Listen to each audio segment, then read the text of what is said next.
जीए भुट्टो। आज ये तकरीब शाहराह भुट्टो को कायदाबाद तक खोलने के लिए, कयूमाबाद से कायदाबाद, पहले फेज में हम कयूमाबाद से शाह फैसल तक इसकी ओपनिंग की थी, जिसमें चेयरमैन साहब खुद तशरीफ लाए थे। आज ये कोई तकरीब नहीं थी, मैंने तो इनसे कहा था कि भाई सिर्फ ये रोड ओपन करने के लिए एक अलामती तौर पे चलना चाहिए, लेकिन मैं शुक्रगुजार हूँ आप सबका कि आप इधर आए। वैसे भी आज कल बजट पेश की थी, आज पोस्ट बजट प्रेस कॉन्फ्रेंस थी। इधर इस रोड पे इस पिंडाल में आने से पहले मैंने खुद ये जो 6-7 किलोमीटर नए बने हैं और जो इसमें रैम्प्स हैं जो शाहराह फैसल पे उतरती हैं कयूमाबाद पे, इस पे ट्रैवल किया, एक साइड से आया और फिर वापस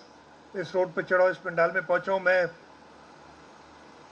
कराची के लोगों को, पूरे सिंध के लोगों को, इसलिए कि इसका इस्तेमाल पूरा सिंध करेगी, मलीर वाले तो खुश हैं ही,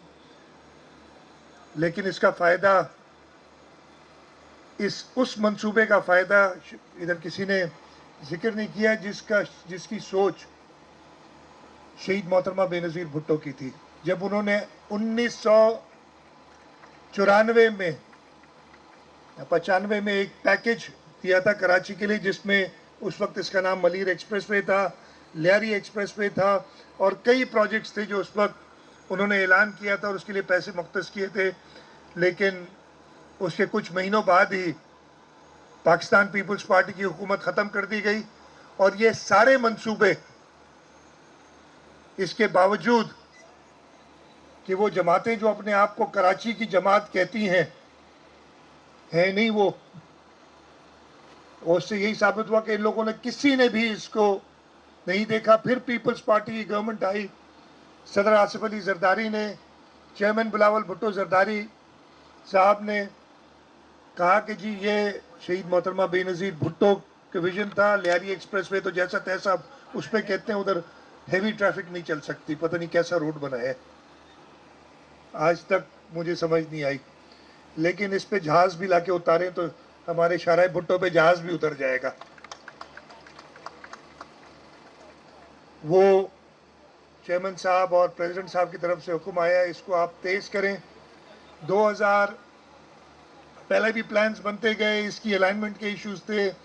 सब दोस्तों ने कुछ जिक्र भी किया इसके बारे में। 2022 के बाद इसका काम शुरू हुआ और फिर वो इशू आया जो इधर से आगे आप देखेंगे कि हमने एलिवेटेड, काफ़ी 6-7 किलोमीटर एलिवेटेड है, इसलिए कि वहाँ पे कुछ घर और गांव आ रहे थे, उनको बचाने के लिए उन लोगों को, ताकि डिस्टर्ब ना करना पड़े, वो हमने एलिवेटेड बनाया। इस वजह से थोड़ा टाइम लगा। आज भी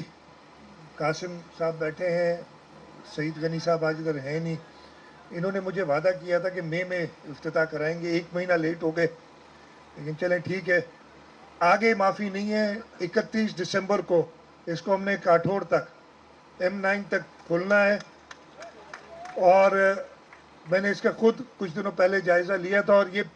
आराम से हो सकता है, इसमें कोई प्रॉब्लम नहीं है, तो कोई एक्सक्यूज़ नहीं चलेगा। और आपने ये 31 दिसंबर से पहले ये खोलना है। मैं तो कहूँगा इंशाल्लाह ताला शहीद मोहतरमा बेनज़ीर भुट्टो की बरसी के बाद चेयरमैन साहब से अभी से टाइम ले लेते हैं कि 27 दिसंबर के बाद जिस दिन चाहें इसका काठोर तक इफ्तिताह करें और इंशाल्लाह हम उस दिन बाकायदा एहतमाम करेंगे एक अच्छे फंक्शन का, एक अच्छे इवेंट का, जिसमें आज तो सिर्फ मलीर के कुछ दोस्त इधर बैठे हैं, पूरा कराची बल्कि पूरा सिंध, इसलिए कि ये रोड जो बनेगा ना, इसको मुझे, मेरा भी फ़ायदा है, मैं गांव जाऊंगा, मैं तकरीबन 1 घंटा बचाऊंगा गांव जाने के लिए इधर से, तो ये तो मेरे अपने इंटरेस्ट में, मैं और सिंध के सारे लोग, पूरे सिंध से लोग इंशाल्लाह ताला उस दिन मलीर में आएंगे, ताकि वो शाहराह भुट्टो का चेयरमैन साहब जब दिसंबर में इफ्तिताह करेंगे उस दिन इफ्तिताह करें।